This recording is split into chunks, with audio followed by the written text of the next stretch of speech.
blast. Teenage dreams and neon screens. It was all rad, you know what I mean? Like, you know, it's like whatever, together forever. We're never gonna sever. Laughing and sharing our stories clever. We'll take you back. It's like whatever. Hello, and welcome to Like Whatever, a podcast for, by, and about Gen X. I'm Nicole, and this is my BFFF, Heather. Hello. So, We are recording and not in our normal. we are, and it does feel funky. It does. It does feel weird. We are, because Nicole was in my neck of the woods this week, so I didn't have to, she has to drive the hour and I don't now. So Yes. we are recording at my mom's house because she has this giant room that she does not use Yes. because they bought a house that's too big for them. Yes. So if it sounds weird, that's why. You're going to hear traffic because I don't have any way to block that window off. So. Yeah. Yeah. And we couldn't do it at my house because my bird would scream the entire time. Yes. And you would have heard it. Yes. Nobody wants to hear my bird scream. Not during the podcast, anyway. So how was your week? It was good. I'm having a hectic week this week, and it's stressing me out because I'm used to doing a lot of sitting. Yeah. And I'm a big fan of doing nothing. Me too. And, you know, yesterday was busy. Today I was judging a statewide competition all day, and now I'm here.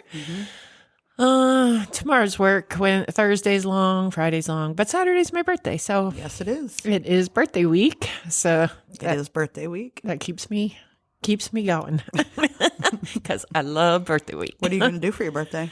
I think I haven't totally decided, but I think I want to go to the Brandywine Zoo because I haven't been there in a very long time, and my husband's never been there. And I want to go into Old Newcastle and walk around because, again, haven't done it in a long time. Maybe get lunch at the old tavern there and all that's that. fun. So, yeah, that's where I'm at right now, unless I think of something better. That's fun. That sounds nice. Yeah, it should be. What about you? Anything good this week? I am home alone for I don't know how long. Possibly ever. I don't know. My husband went to pick up my stepdaughter's car in Florida. And so maybe he'll just stay there. I don't know. Yeah. He loves it there. So Yeah. Maybe he loves it there more than he loves you. that I know 100%. That is 100% true. There's no doubt in my mind that he loves the state of Florida more than he loves me. And that's fine. Yeah. You know, it's fine. So Yeah, I'm trying to think. I watched the Oscars. I did not. It was all right. I mean, Zoe Saldana's speech was awesome. I didn't see any of it.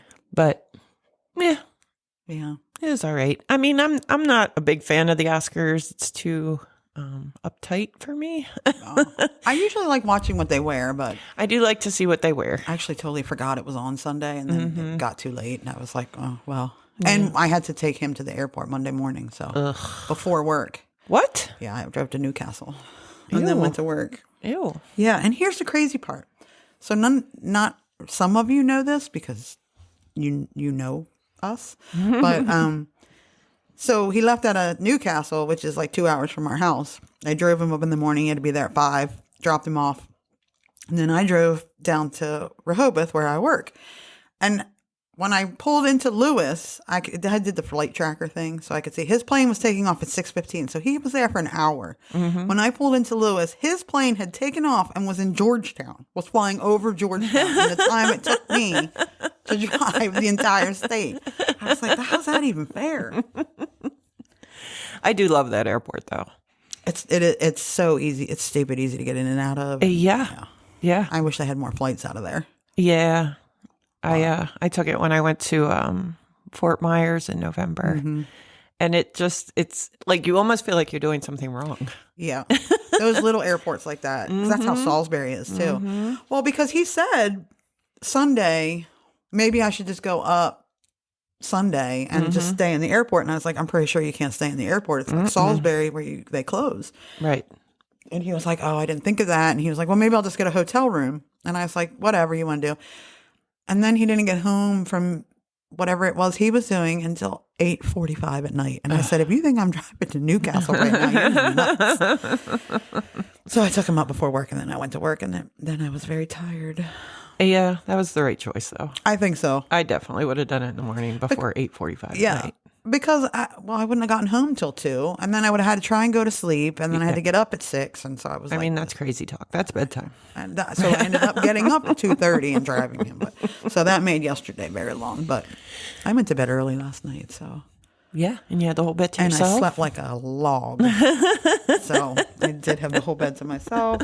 Everybody in the house was happy, except for the cats, because I forgot to buy cat food. And that's another thing. I said, oh, shit, I forgot to buy cat food, so they're going to freak out. Mm-hmm. So I gave them dog food. Mm-hmm. And he was like, you really really give cats dog food. It has too much carbs in it. Like, they get grains and stuff. It was one meal.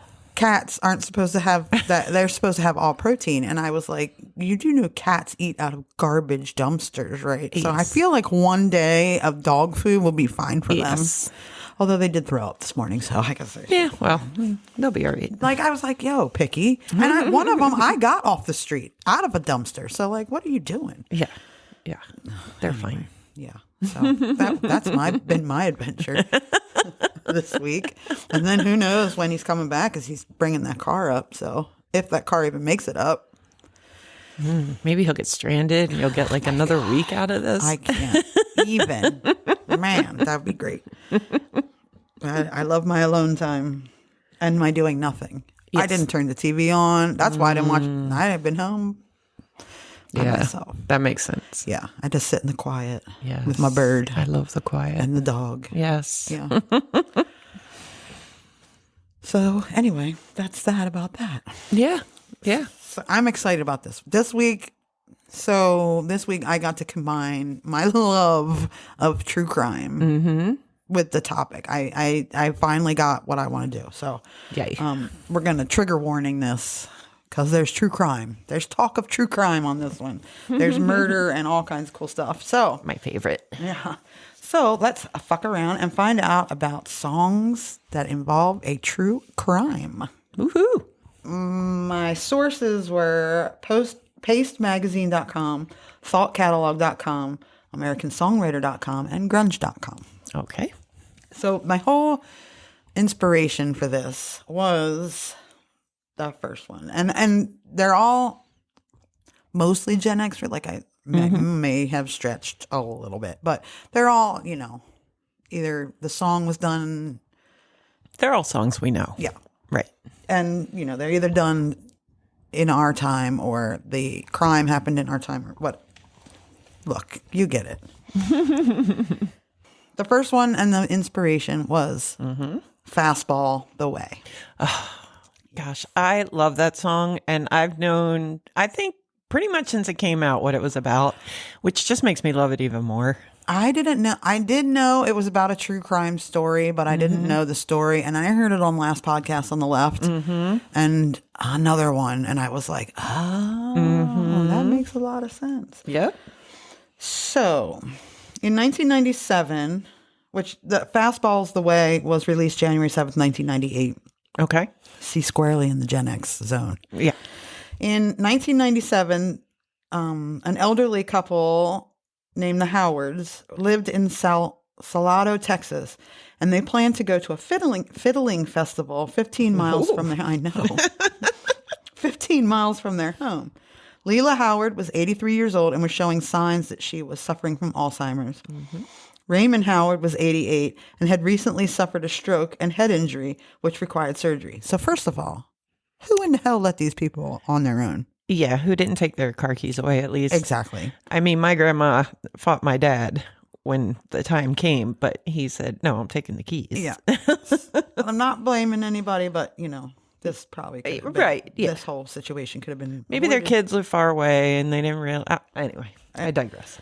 So, the Howard son had called that morning concerned about his parents' cognitive health and begging them to let him drive them to the festival. Okay, so he's off the hook. Although he did still let them do it. So. The couple said that they would be fine since they attended the festival every year. So they would be fine. Right. 500 miles away, a police officer pulled the couple over for driving at night with their headlights off. Leela, who was driving, the one with Alzheimer's, Perfect. was driving, couldn't tell the officer where they lived. The officer gave her a warning to turn her lights on and sent them on their way. Again, come on now. Like, she didn't know where she lived. She's driving. She's 80 years old. I think maybe that cop. Yeah. How about, is there someone we can call for you? And you're 500 miles away from where you started? Yeah. I mean... Yes. Oh, my God. If I got 500 miles from where I started, I wouldn't know how to get back to where I was supposed to be going. Especially if I was only supposed to go 15 miles. To a fiddler. Whatever. So I feel like she was like, we're never going to get there. Where were they going? Without ever knowing the way. 3 days after the couple was reported missing by their children, they attended a farmer's market in Arkansas. A search of the couple's home revealed that they left their cat, toiletries, and clothing behind. The calendar in the Howard home was displaying February, though it was June when they left. 14 days after the couple left for their 15-mile trip, they were found with their car at the bottom of a cliff near Hot Springs, Arkansas. There was no skid marks on the road on the top of the cliff, indicating that they had not slowed down before flying off of it. Yeah, because she decided we're just never going to get there. Fuck it. I'm just going to drive off this cliff here. I am sick of driving. I have had it. I'm getting out of this car.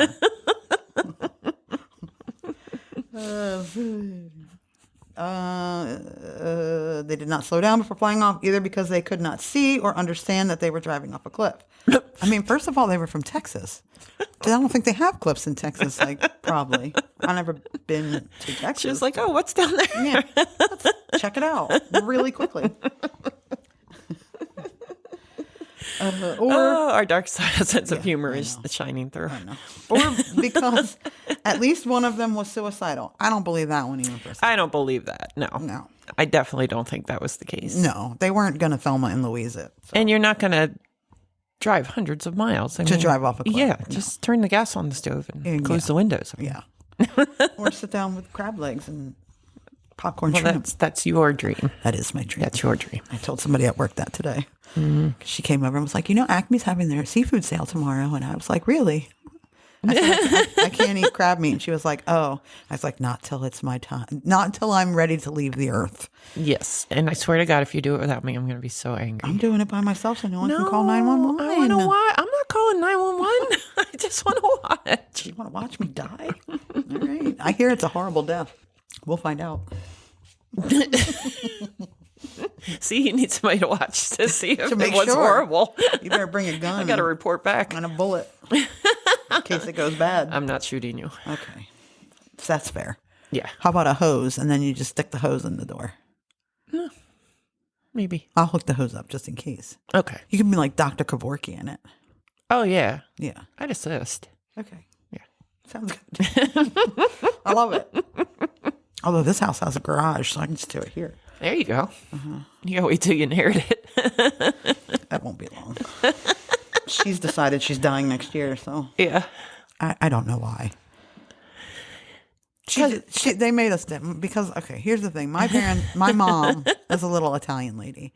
First of all, I have to lecture her because she's got like, I don't know. Half the cabinet in there is Ziploc bags of all sizes, shapes, sizes. She's got 3 things of wax paper. Who in the hell uses wax paper to begin with? I mean, I do, but I've had the same box probably for 10 years. Okay, so she has also, but she also has 2 new ones too. Just in and they're case. all open. Oh. Yeah. And then she's got like Ziploc bags in every shape, size. There's generic, there's Ziploc, there's the whole gambit. There's gallon, there's freezer, sandwich. They're all open. And I just cleaned this shit out like 2 months ago. I got in there and I said, do not buy any more sandwich bags. And I took her down and now she's back up because she's been buying sandwich bags. Because she says, I never know when I'm going to need them. You don't need that many. There are 2 of them here. How many things do they need to bag up? No. Well, she told me today a lot. Oh, okay. And then she tried to give me used tinfoil. So Anyway, they made Nicole dinner because Nicole's here. So they made her dinner. They do love me. They do. They hate me. I don't know. Nicole might be in the will and not me. You might have to let me live in this house. I would. Thanks. Yeah. Anyway, back to our story. Yeah. Tony Scalzo, who is the lead singer, the frontman for Fastball, read about the case right after the couple was reported missing, but before their bodies were found. His fascination turned into the lyrics for The Way. He said, it's a romanticized take on what happened. The Howard's children, it's a romanticized take on what happened. The Howard's children reported that they were happy the couple was together when they died. He explained the meaning by saying, these people are gone and their kids are all adults. It's their lives. They're probably just trying to get back that flavor of young love and adventure. Let's go. We don't have to tell anybody where we're going. What business is that of theirs? So The Way peaked at number 1 on the U.S. Billboard Modern Rock Tracks chart in April of 98 and remained there for 7 weeks. It also reached number 1 in Canada on the week of June 15th, 1998, and topped the RPM Alternative 30 chart for four weeks. Worldwide, the song peaked at number 7 in Sweden and entered the top 20 in Australia, Iceland, and Norway. The song was voted by VH1 as one of the 100 greatest songs of the 90s, ranking it as number 94. I do love that song. I do too, and I like that it's in the top 100. Yeah, it's a cool song. It's a good... Great music. Yeah. Great lyrics. It's a little catchy. And then when you know the story, it's even better. Yeah. I mean, it is a crazy story, but, you know...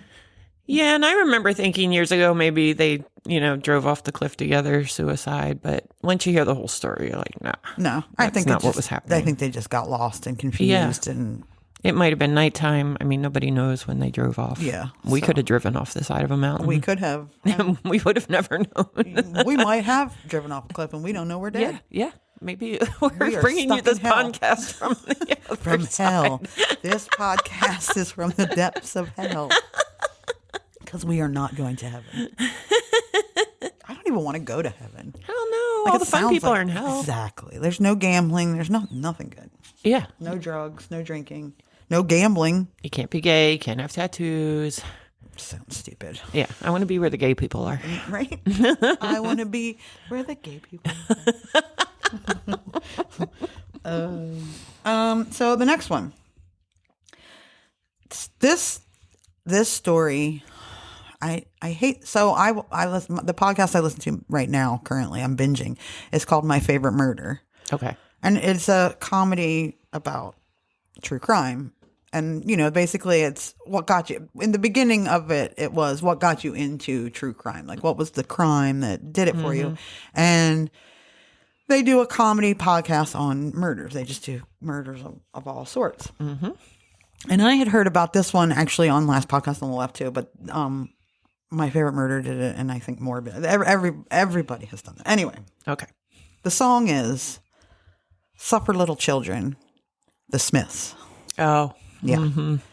So it was included on the Smiths album in February of 84, and it's a B-side to the May 84 single, Heaven Knows I'm Miserable Now.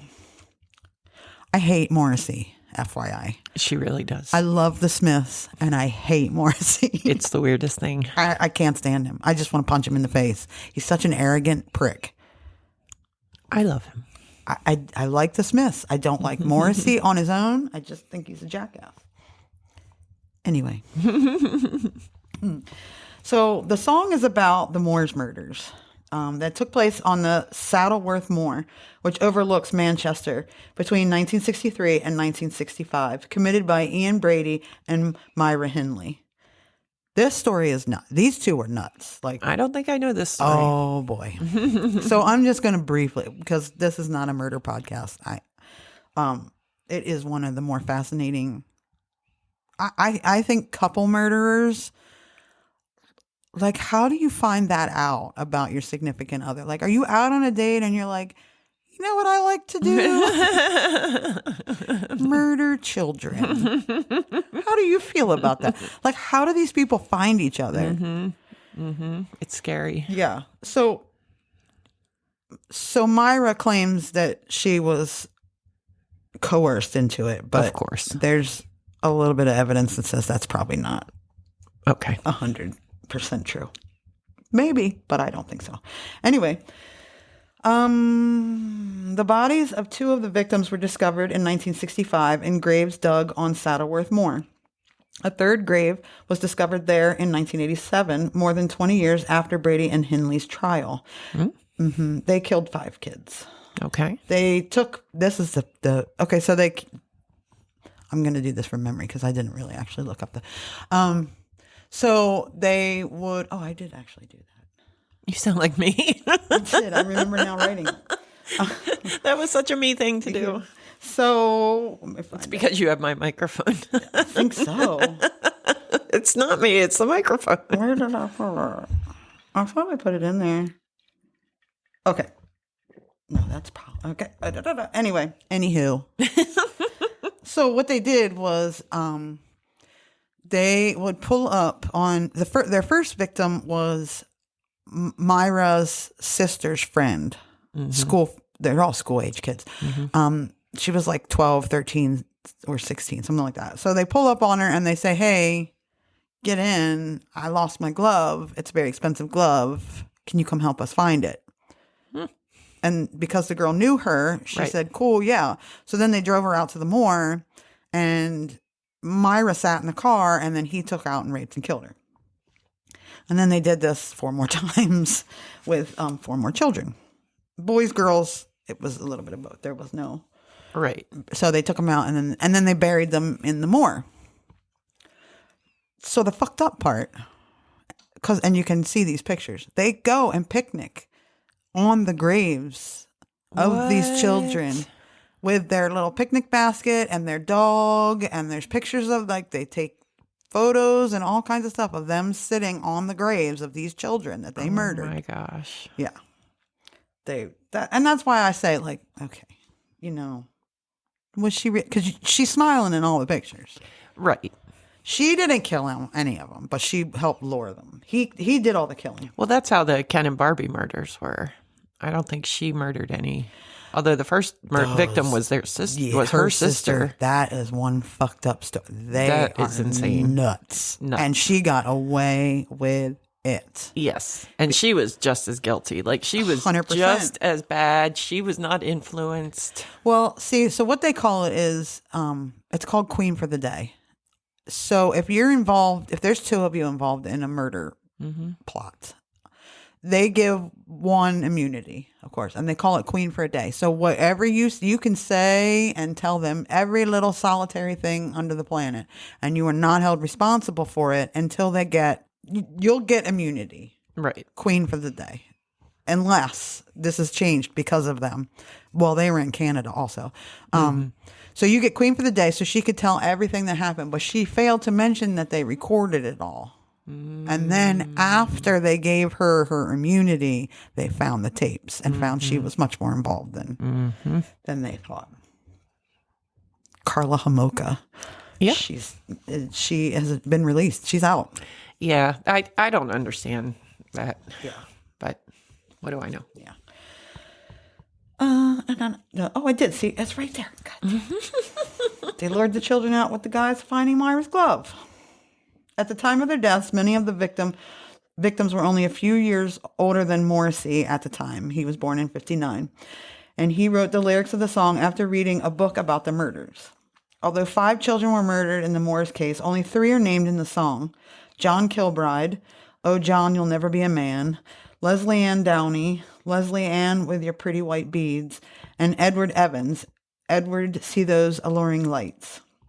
The murders of Keith Bennett and Pauline Reed were not attributed to Myra Hindley and Ian Brady until 1985, after Suffer Little Children had already been released. The Manchester Evening News reported that relatives of the Moores murder victims had taken exception to the lyrics, in which 3 of the victims are mentioned. Some newspapers also claimed that the single sleeve photo of Viv Nicholson was intended to resemble Myra Hindley. Subsequently, Boots and Woolworth, which Boots apparently is a store like Woolworth, Okay. withdrew both the album and the single from sales. Morrissey later established a friendship with Ann West, the mother of Moore's victim Leslie Ann Downing. After that, she accepted the band's intentions were honorable. Yeah, I was thinking it is a flattering thing that like your children are immortalized in a Probably because song. nobody fucking likes Morrissey. If it was literally anybody else, they'd be like, oh, that's very nice of you. But you're fucking Morrissey. And a total fucking dick. So there. Yeah.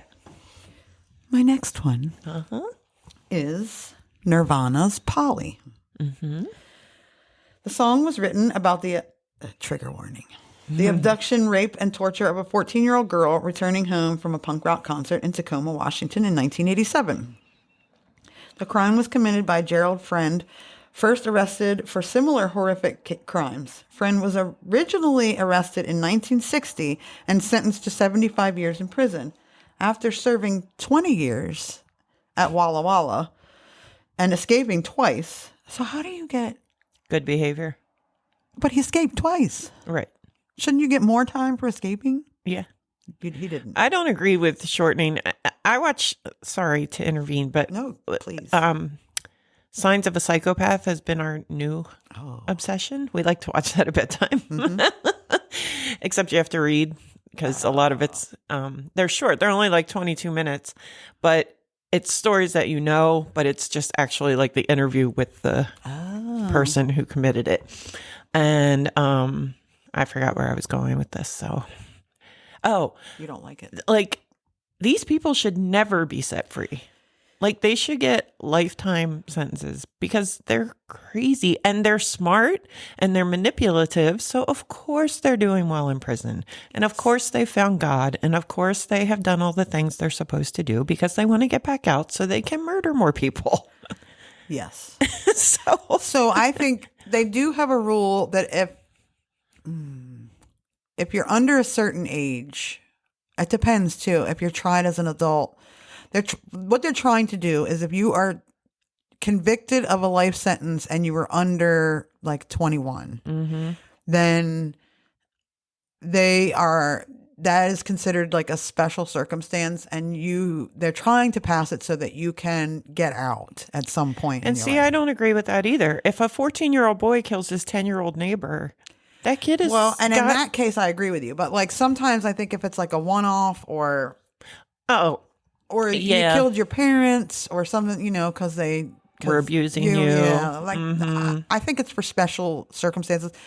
You did a heinous thing. You killed your parents. But I still think if they're underage, particularly quite young, 12, 13, 14, they let them out. They've been showing signs since they were like 3 when they started killing animals. So yeah, there's also the head injury. Actually, I heard this is crazy today. So there's 3 things: bedwetting for serial killers, bedwetting, head injury as a child, and torturing animals. yes. Those are 3 signs that you're probably going to Bedwetting is a big sign of sexual abuse. Yes. So a lot of times that can be what triggers. Most of these serial killers have had a shitty lot in life, and it's not a surprise that they became serial killers.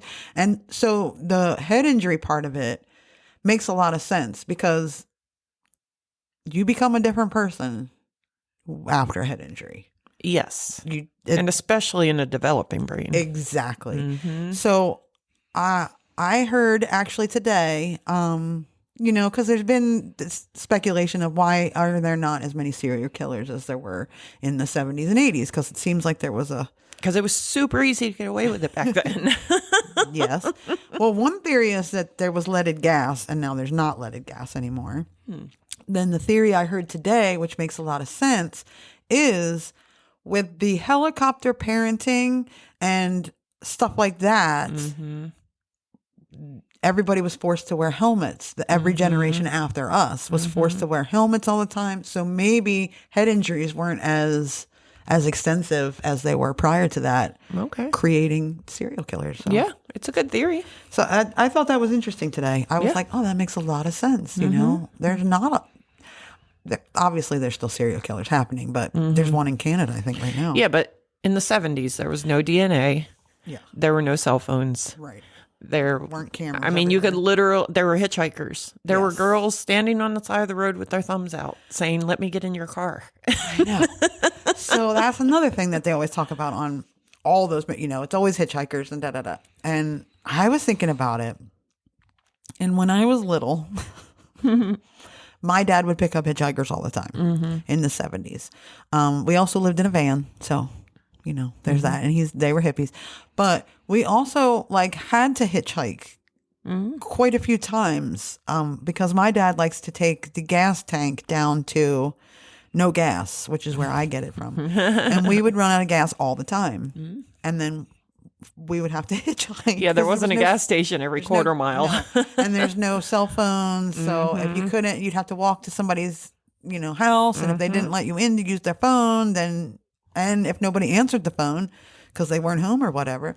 So we had to hitchhike a few times. And, but yeah, you shouldn't, it's not a good idea. It's a very bad idea. Terrible idea. Yeah. So opportunity isn't there anymore, but there is a big project going on right now because Canada has a real problem with missing Indigenous women. Mm-hmm. So it's bad. Yeah. So yeah, they're I forget what it's called, the Project for Missing and Indigenous Women. I'll get into that later because there is a song later that I have a soapbox about. Okay. I can't wait. Okay. Nirvana, Polly. And Gerald Friend. He was not in prison long enough. He was paroled in 1980. After his 1987 offense, he was sentenced to another two 75-year terms at the Airway Heights Correction Center in Washington State. That sounds like a lovely prison, the Airway Heights. Well, that's as cool as Walla Walla. They got some cool names there in Washington. So he got 2 75-year term for this. For June 1987, he abducted the 14-year-old girl at knife point when she accepted a ride after a rock concert. He repeatedly raped and tortured her while she was tied to a pulley suspended from the ceiling of his mobile home. Ugh. If you want to hear a sick, just the one that has bothered me, I don't get bothered by a whole lot. And this one, bothered me. It's called The Toy Box Killer. Holy shit. He recorded what he says to them. He had them in a tractor trailer bed or tractor trailer thing. And it was his torture room. He called it the toy box. And he would play his recording over it. And they played it on last podcast online. And it is, you can hear it. It's disturbing. So if you're into that kind of thing, the Toy Box Killer will bother you. It's very upsetting. So at knife point, the girl escaped by jumping from his truck at a gas station. Friend was stopped a day later for a traffic violation and arrested when the deputies recognized him. He was convicted of first-degree kidnapping and rape that August. He was ordered to serve the remainder of his 1960 sentence in addition to a second 75-year sentence. The following year, his second victim sued the state and the Department of Corrections for prematurely paroling Friend in 1980. Police in King County suspected Friend in the Green River Killer case. Oh.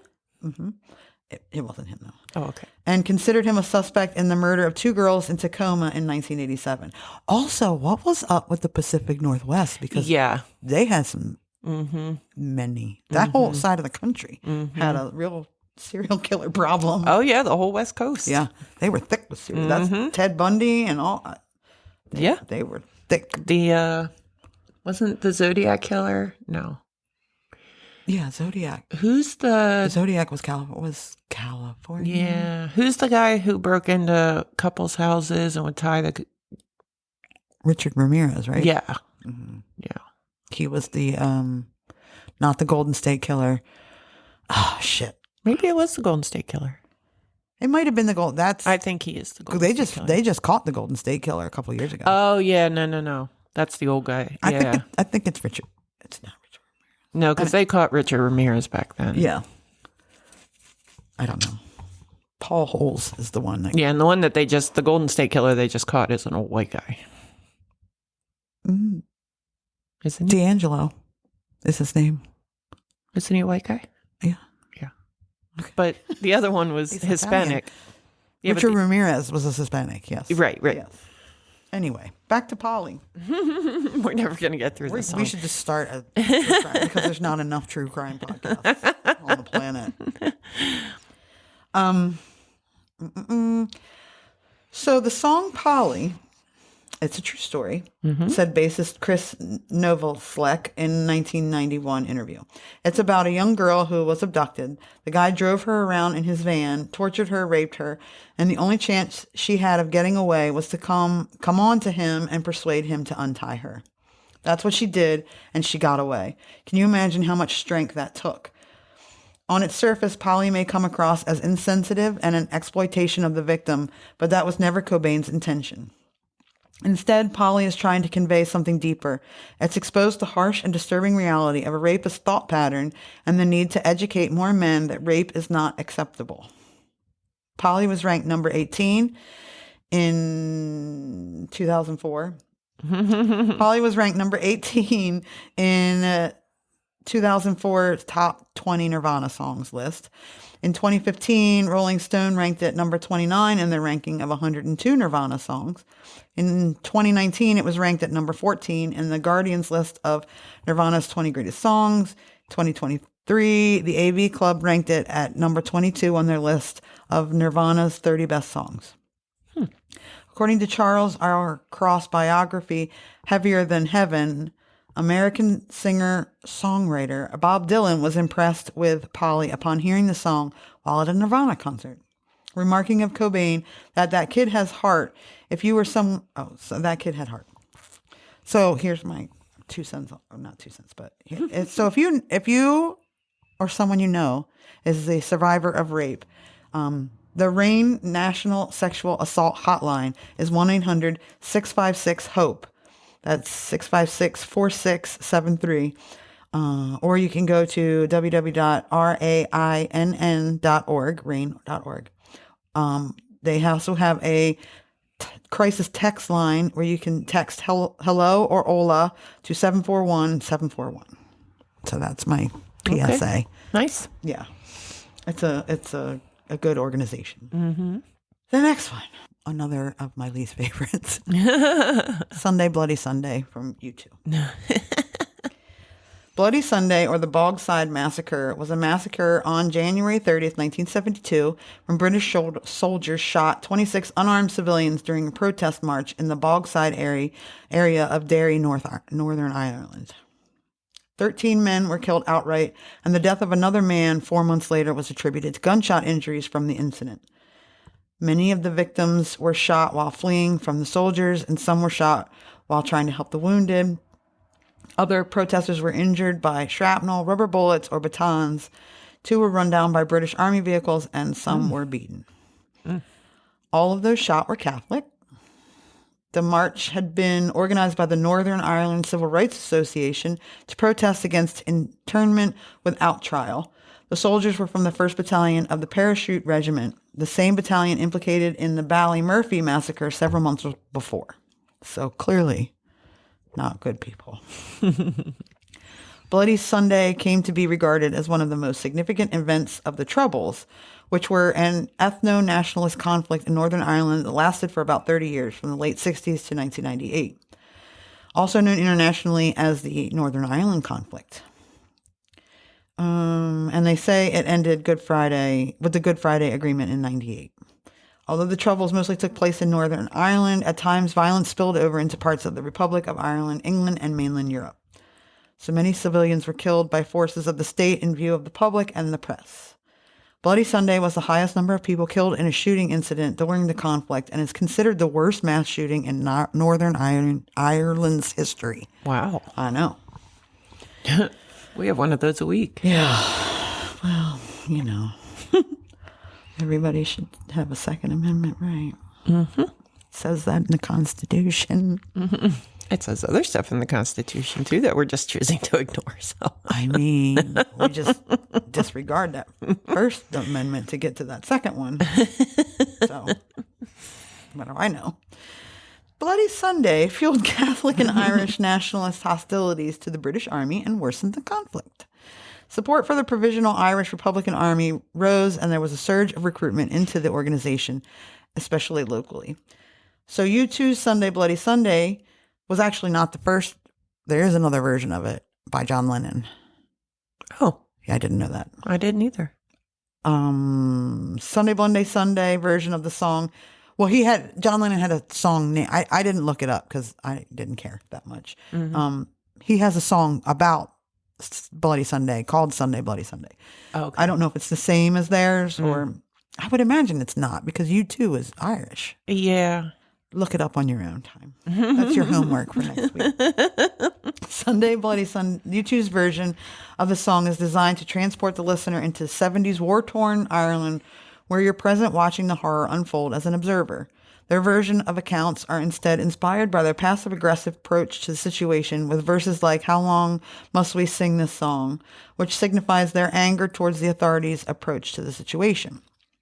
However, that verse is immediately followed by, "'Cause tonight we can be as one, tonight," which signifies that the door is still open for a peace treaty. They also draw inspiration from the world-famous picture of Edward Daly being spotted protecting a group of survivors attending to an injured boy by waving a blood-stained handkerchief in 2004, Rolling Stone placed the song at number 268 on the list of the 500 greatest songs of all time. The song was re-ranked 272 on the magazine's 2010 version of the list. In 2006, Sunday Bloody Sunday was named the 18th greatest song of the 1980s. I don't know about that. Yeah. The staff of the Rock and Roll Hall of Fame selected Sunday Bloody Sunday as one of the 500 songs that shaped rock and roll. I don't know about that. Yeah. I mean, 500, I guess, maybe, because it's a lot of songs. But The New Statesman listed it as one of the top 20 political songs, and similarly, Time named it one of the top 10 protest songs. In 2019, I said, well, there's only 10. I was going to say, how many protest songs are there? I guess 10. Rolling Stone ranked the song number 4 on their list of the 50 greatest U2 songs. And in 2020, The Guardian ranked the song number 5 on their list of the 40 greatest U2 songs. I mean, it's an okay song. Yeah, I just think we've heard it so many times. So many times. So very many times. And again, I'm not a fan of U2. No, you're not. I don't like, I feel the same way about Bono as I feel about Morrissey. Really? Yes. I do not.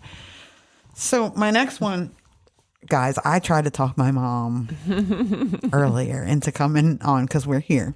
And she said no. So I'm sorry, guys, you don't get to. Although you probably wouldn't have been able to tell the difference between me and her voices. Because that's how my sister got away with a lot of shit. Because I sound just like her on the phone. And we are 5 years apart. So when I came home from Delaware and was living at home again, yeah, she would get phone calls home. And I answered them and pretended I was my mom.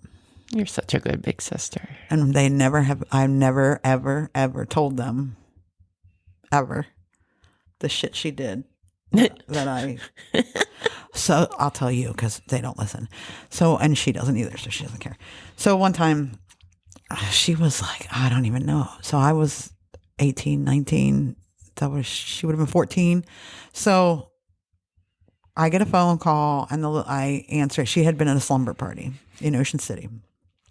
And the mother calls and she says, Mrs. McKee, and she never let me get in there that I was not my mom. Well, yeah, that's her fault. Yeah, it's her fault. So she goes on and how she caught the girls all smoking and and it is just, and I was just like, that is terrible. And just going on. I mean, she just. That's all I could get in was, oh no. So finally she was like, so I need everyone to come get their daughters. And I was like, okay. So I hung the phone up and I get in the car. Now, at the time I was driving my Lincoln. My 1982 Lincoln Continental. No, I don't think I had the Lincoln then. I think I had the Cavalier. I had the Cavalier. Mm-hmm. So I pull up, and they're all the girls are standing outside with their stuff on the sidewalk. And I pull up, and you can just see the relief wash over her face. Uh-huh. So she gets in the car, and I just looked at her, and she's like, well, why are you here? And I was like, because I took the phone call. Mm-hmm. And she was like, Mom doesn't know. And I was like, no. And I was like, here's what's going to happen. Mm-hmm. You are going to do all my chores from now until I decide that you're not going to have to do them anymore. And I don't know what my mom was ever thinking when she'd be like, Heather, do the dishes. And my sister would pop up out of nowhere and be like, oh, I'll do them. Very enthusiastically. So I don't know if my mom was like, I don't know what the fuck she did, but clearly it's been taken care of and she's being punished for it. So I'm not going to, and I've never told her. Mm-hmm. Don't ask, don't tell. Nope. I guess she figured she's got it handled. So I'm not going to worry about what the problem is. And there was many times that happened, and the relief on my sister's face was the best.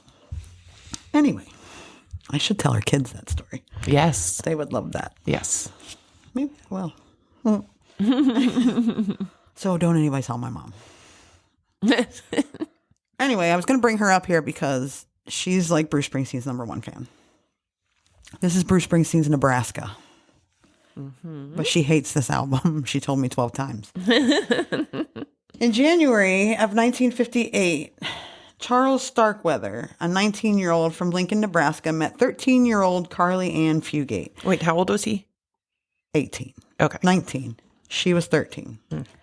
And soon the young couple went on a murderous spree across Nebraska and Wyoming between November of 57 and January of 58. All right. She was probably influenced by him. I'm just going to go out on a long shot here. At 13. All right, continue your story. That look is saying otherwise. So, okay. On January 21st, 1958, Starkweather went to Fugate's home. Fugate's mother and stepfather, Velda and Marion Bartlett, told him to stay away. He fatally shot them, then clubbed them to death. Then clubbed to death their 2-year-old daughter, Betty Jean. Oh, yeah. He hid the bodies in an outhouse and chicken coop behind the house. Starkweather later said that Fugate was there the entire time, but she said that when she arrived home, Starkweather met her with a gun and said that her family was being held hostage. She said Starkweather told her that if she cooperated with him, her family would be safe. Otherwise, they would be killed. A note reading, "Everybody is sick with the flu," the pair was stuck to the window, and the pair remained in the house until shortly before the police, who were alerted by Fugate's suspicious grandmother, arrived on January 27th. Starkweather and Fugate drove to the farmhouse of 78-year-old August Mayer, one of the family's friends who lived in Bennett, Nebraska. Starkweather killed him with a shotgun blast to the head. The pair drove their car into the mud and then abandoned it because they got stuck. Mm-hmm.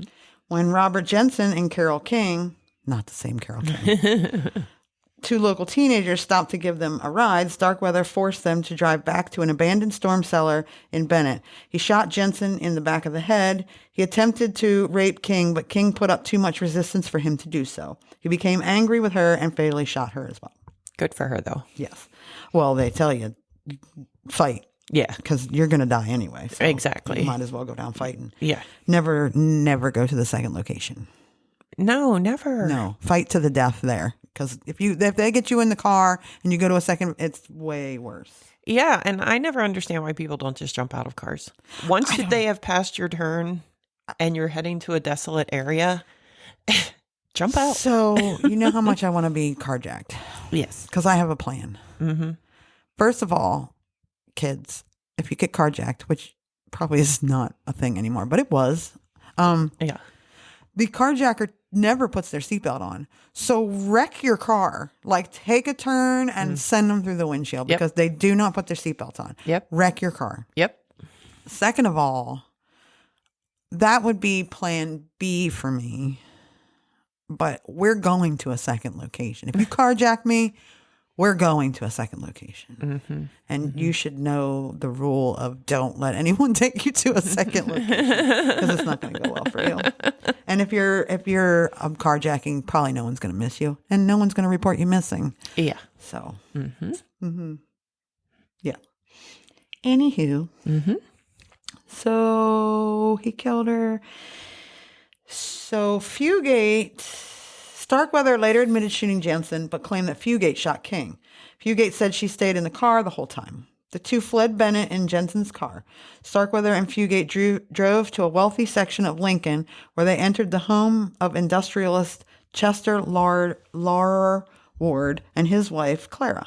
Starkweather stabbed their maid, Ludmilla, to death. Clara arrived first alone and was also stabbed to death. Starkweather later admitted to having thrown a knife at Clara, but insisted that Fugate had stabbed her numerous times, killing her. When Laura Ward returned home that evening, Starkweather shot and killed him. While Starkweather and Fugate were in the house, the Ward's newspaper arrived, and they cut out the front page, which was pictures of themselves. Oh, and Fugate's dead family. Well, I mean, it is pretty exciting when you make the newspaper. I always cut it out when I was in the newspaper, too. And you put it in your scrapbook? Yes. This is what we did. Yes.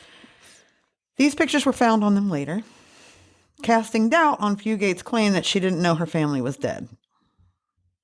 You can't really say you didn't know your family was dead when you're carrying around the article that says, hey, your family's dead. Yeah. And your picture's there. Yeah. After several sightings, Starkweather and Fugate were reported the Lincoln Police Department was accused of incompetence for being unable to capture the pair. Vigilante gangs were formed, and local sheriff Merle Kampoff started forming a posse by arming men he found in bars, which is always a good idea. Yeah. To start your own posse and arm people in bars. Yes. Needing a new car because of Ward's Packard having been identified, the couple came upon traveling salesman Merrill Collision sleeping in his Buick along the highway outside Douglas, Wyoming, which also is a terrible idea. After Collision was awakened, he was fatally shot. Starkweather later accused Fugate of performing a coup de grace after his shotgun jam. Starkweather claimed Fugate was the most trigger-happy person he had ever met. Fugate denied ever having killed anyone and has always maintained that Starkweather was holding her hostage by threatening to kill her family, claiming she was unaware they were already dead.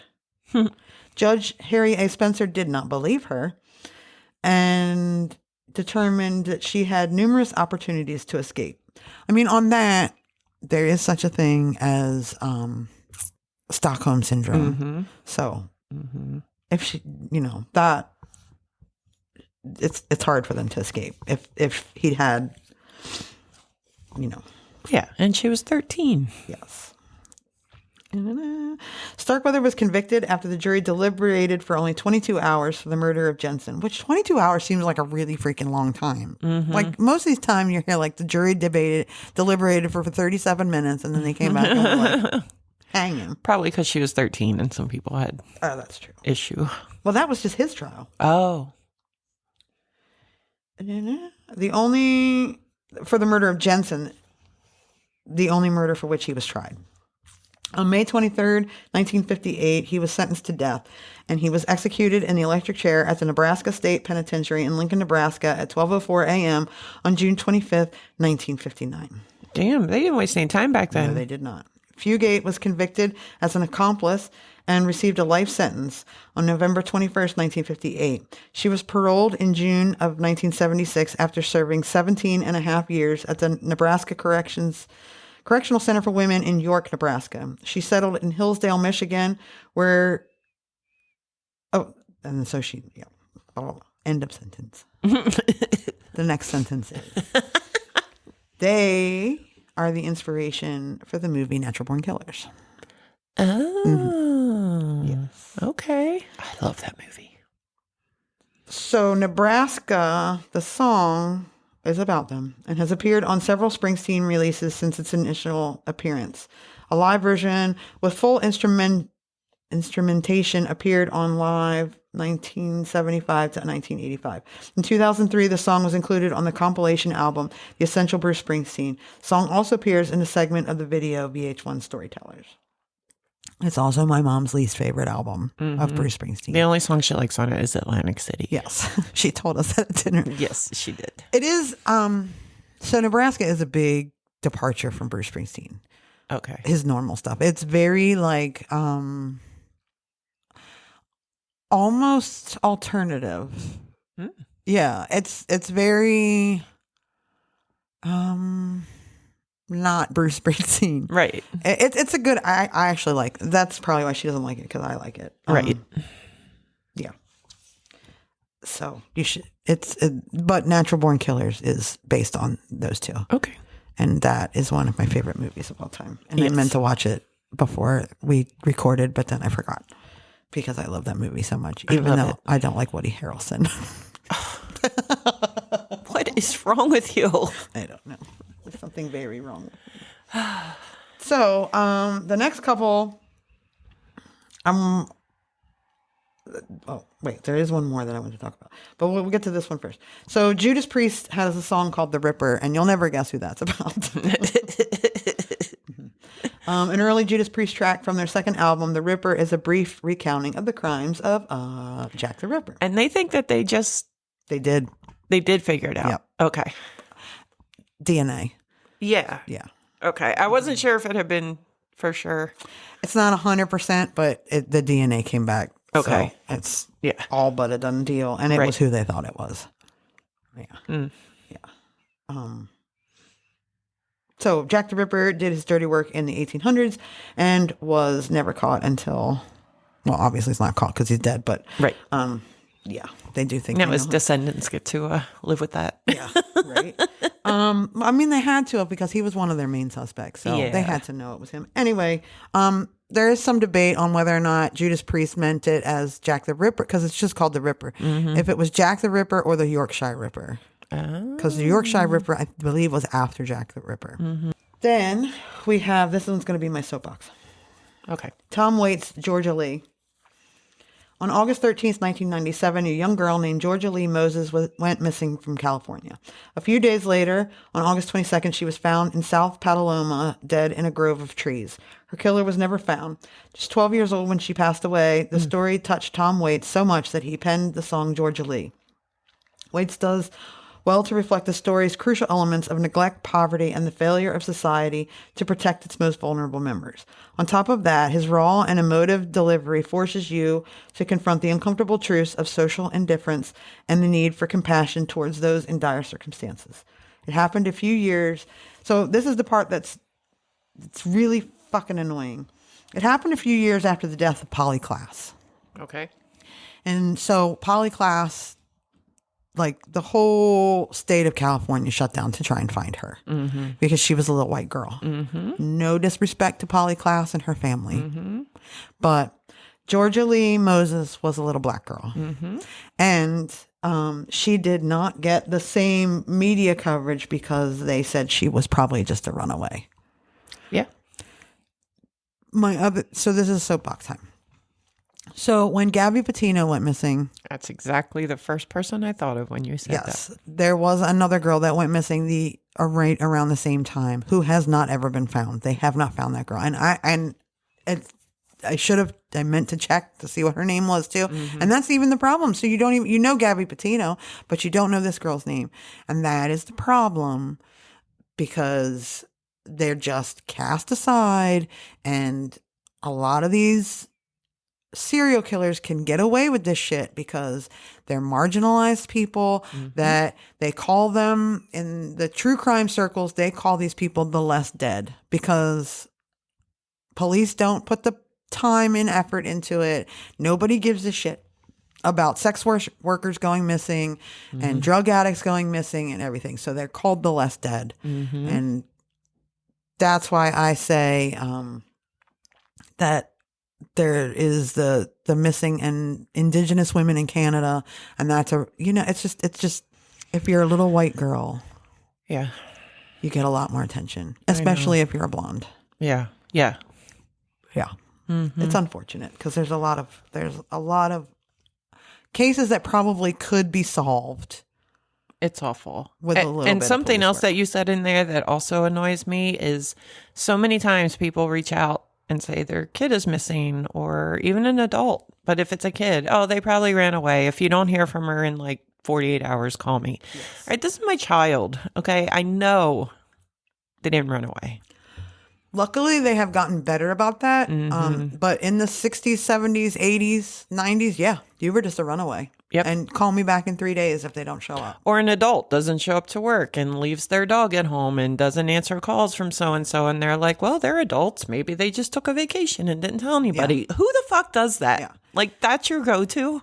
Well, because as an adult, you're allowed to just disappear. You are. So you can walk away from your life if you want. You absolutely 1,000,000% can. But what's the percentage of leave your people dog. that do that versus... And you're not going to walk away from your dog. Right. That's, to me, is the big red flag. Yeah. If you just walked away from your dog or your pets or whatever. Right. Very few people do that. Yes. So, well, her purse is here and, she probably just run away. You don't leave without your purse. Right. Even if you don't want to be found. Your ID, your wallet, your phone, yeah. Yeah.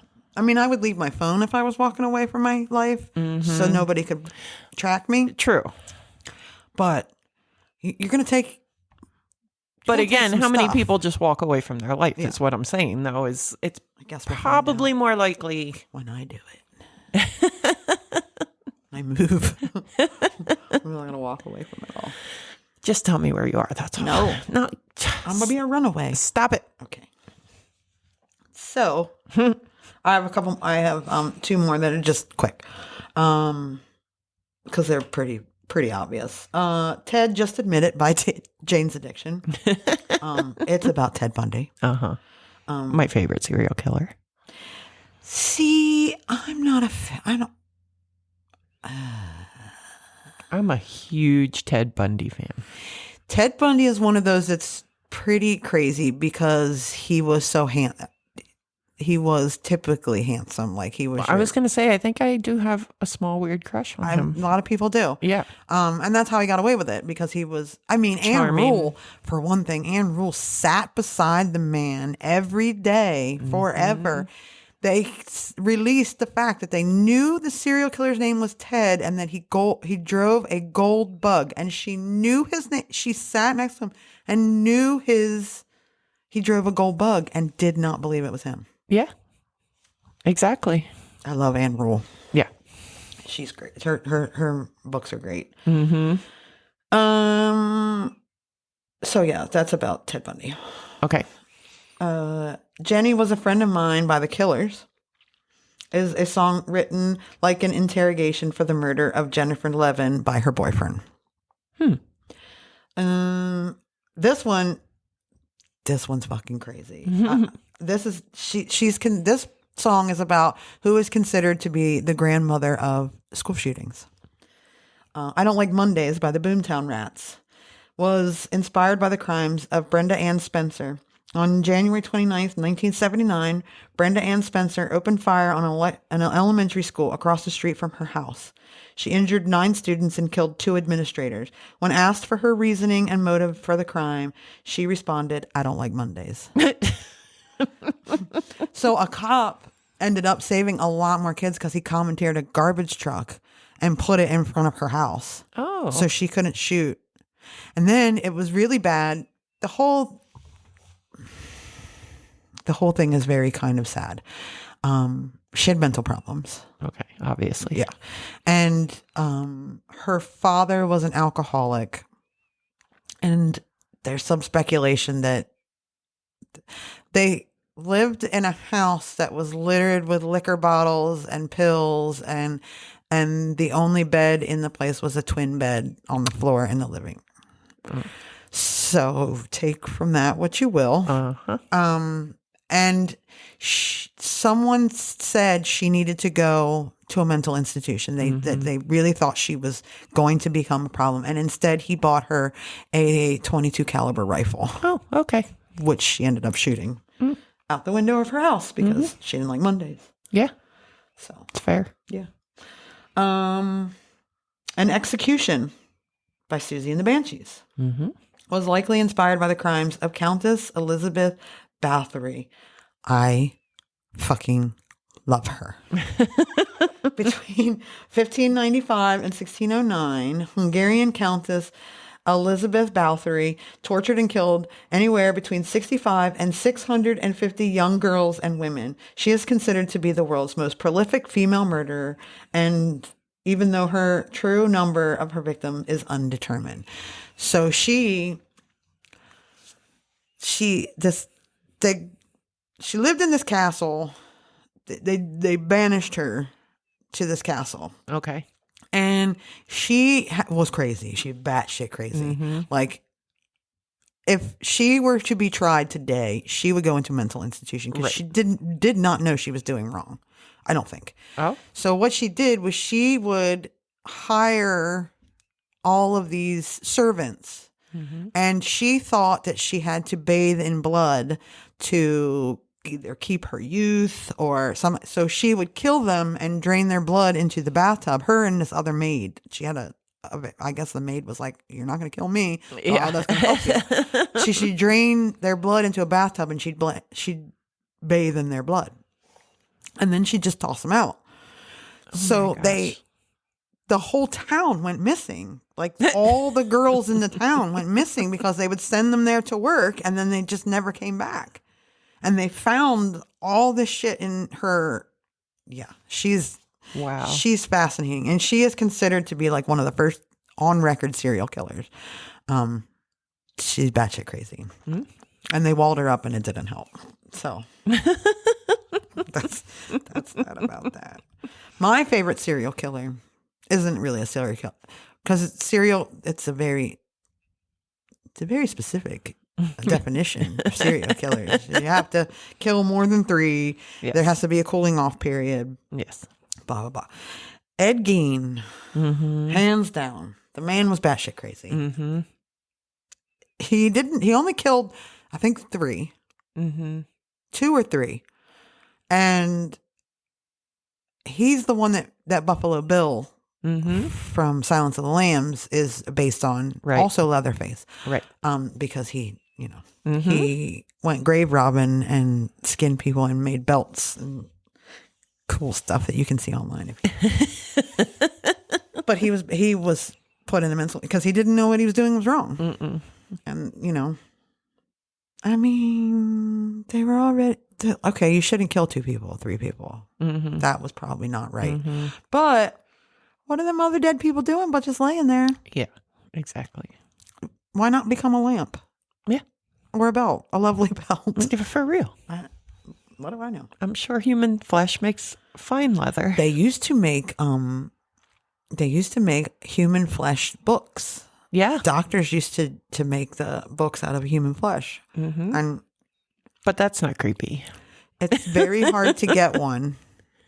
Not that I tried to find one, but they're not legal. I would imagine to not. sell. Yes. So you have to go on the dark web for that. Okay. So that was my fun. That was fascinating. I love that. I liked the top. I heard the Fastball's the Way and I was like, oh, I wonder how many other songs, because I never really thought about it. And then when I Googled it, there are so much more than just the ones I picked. But this has already gone on for so long, and I was like, we'll be here all day if I talk about them all. So I just thought they were. It was a good topic. So, and I love true crime. Yeah, me too. And music. Yes, it's a good combination. So it is. Now, if you all want to know what you're listening to, actually listen to, a lot of these songs, because on TikTok they do, where it's like, have you ever actually listened to the words to this song? Oh, yeah. And most of the time you're like, I did not know that. Yeah, I'll even know all the words to the song, but I never put them together. I just sang them. Yeah. Right. Yeah. It's crazy. Yeah. So that's that about that. All right. Okay. Thanks for listening. You can like, share, rate, review. Find us where you listen to podcasts. Follow us on all the socials. Or you can send us an email at likewhateverpod dot gmail. Wait, at gmail. I didn't see that. It's okay. I got backed up. Anyway, bye. Send an email, like whatever pod at gmail.com, or don't, like whatever. Whatever. Bye. Bye.